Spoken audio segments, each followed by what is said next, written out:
Parachute jump. How about that? So everybody should do that once in their life. Have you done it? No. But I should. That would be the song that makes me most nostalgic for a time when music was allowed to breathe a bit more. But really, this album was about kind of trying to out into space and being further away from our planet, so we can kind of look back onto humanity and onto the Earth from a slightly different perspective. Hi, Eda. How's it going? Right, hi. Hi, appreciate for your time, Will and Guy. This is the second time that I meet you via Zoom. I'm Eda from Indonesia. So let's start with a simple question. What did you guys have for breakfast today? Will first, then Guy. Okay. I haven't really eaten much this morning.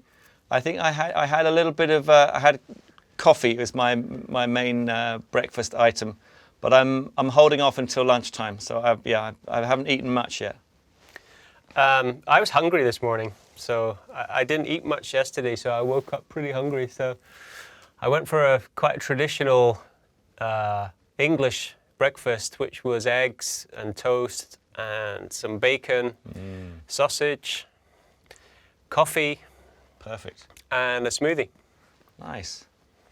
Lovely. What did you have for Guy, breakfast? Will. Yeah, what did you have, Eda? Well, thank you for asking. I have in Indonesia what they call as a nasi goreng. So it is basically a rice that is fried rice with with a daging sambal Jawa. So it's a Japanese meat with a spicy taste of Indonesian food. Wow. You guys should Wow. try it. That sounds delicious. Yeah. Sounds great. Thank you very much. Well, for the second update, congratulations for the #1 song, Oh, My thanks. Universe, Yeah. Coldplay and BTS on Billboard Hot 100. We saw you on Apollo Theater with BTS. Now, how was the experience that you're singing with BTS on the same room in Apollo Theater? Will, then Guy. Well, I mean, first of all, the Apollo in Harlem in New York City is a legendary venue, home to some extraordinary performances and artists that we really feel passionate about have played there. So that was a great. It's one of those great legendary venues. So to be there, just for the venue was incredible. And then obviously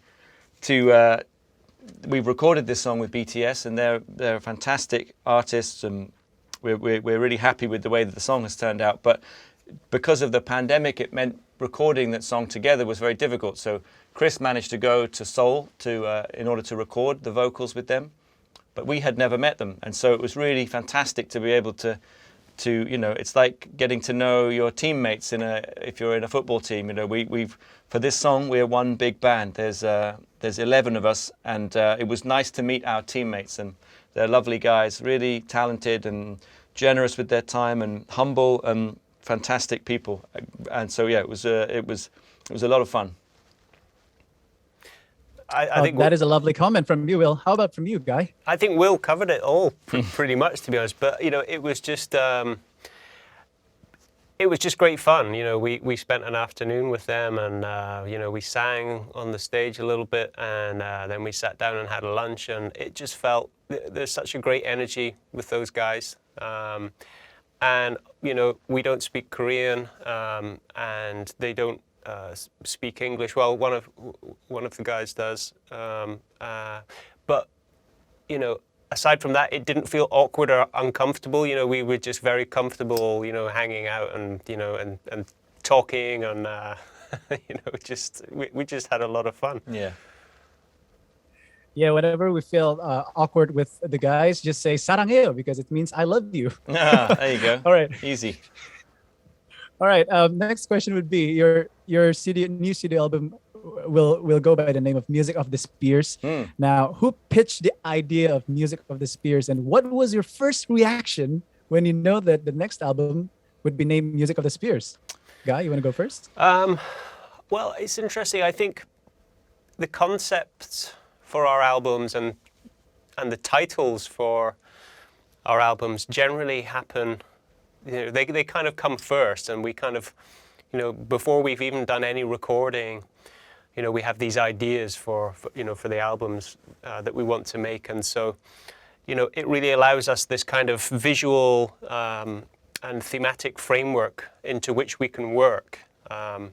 it gives us a structure. And you know, we've been talking about this title for, you know, many years now, I feel.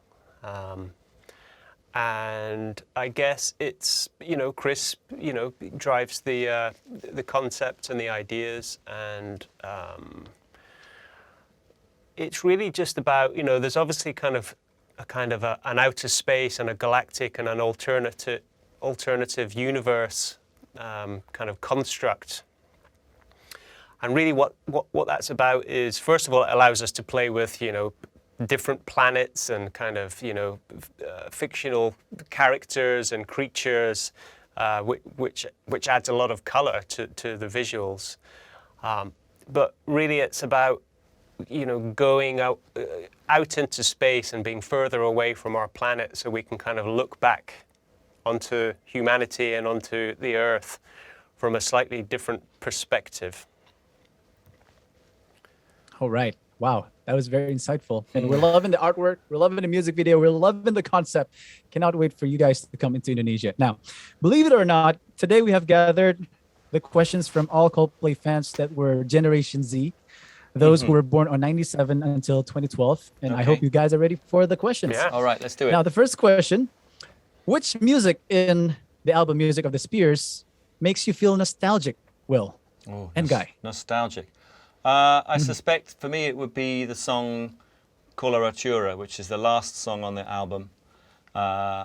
It makes me feel nostalgic because I think in general songs, as we've gone through the ages, songs seem to get shorter and shorter. You know, or maybe they started short and then went long, and now we're back into short songs again. So I think you know, with the age of streaming and TikTok and things like that, it's not often that you get a chance to record and enjoy a song that is 10 minutes long. So for me, that would be the song that makes me most nostalgic, for a time when music was allowed to breathe a bit more. Coloratura. How about you, Guy? Well, I think I would pick the same one. So, and For the same reasons. But, you know, and I think that's perhaps the only one which we could reference as being sort of nostalgic for those reasons. And but you know, really, this album was about kind of trying to be fresh, trying to be modern, and we worked with Max Martin, who was a fantastic collaborator. And so I think the rest of the album it's quite different for us, because it is kind of stepping into a slightly different sonic territory and kind of production values. Wonderful answer. Now, I have 3 minutes left, so that means 2 more questions. Okay. From the Generation Z. What's something you think everyone should do at least once in their life? Oh, Will, gosh. then Guy. What's okay. Wow. It is a deep question. That is a deep question. I don't have a preset answer for that. I mean, I No. could say, I don't know, do a kind of parachute jump. How about that? So everybody should do that once in their life. Have you done it? No. But I should. You should have done by now, because it's nearly over. Because You're I think halfway through. it's about, and the reason why I haven't done it is because I pretty much terrified of the idea. And so I think it's about overcoming. You know, a lot of people would be scared to jump out of a plane for obvious reasons. You know, is the parachute going to open? All of that stuff. Yeah. That is an interesting answer, knowing that your first album called Parachute. Yes, good yes, point. there you go. There you go. Well done. So I would say something along those lines to try and help overcome Yeah. a fear. I think it's a Easy good. to I think that's a good motif, though. I think maybe trying to do something every day that puts you slightly out of your comfort zone, makes you push yourself a little bit further.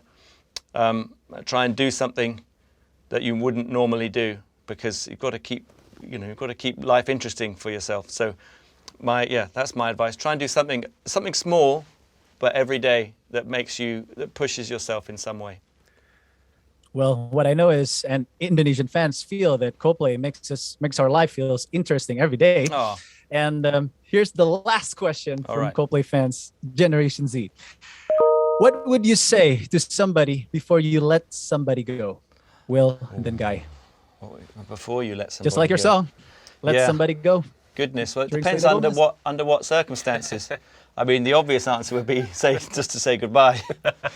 But I think perhaps, I would say until next time, because it's a parting, hopeful.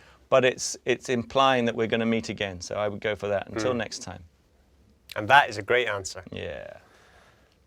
That is it. I can't better so that. Until that's not bad at all. That's perfect answer. So until next time, Will and Guy, lovely to chat with you. Thank you Thank so you so much. much. Congratulations on the new album. That's very Thank kind. you. Thank you. Have a good day.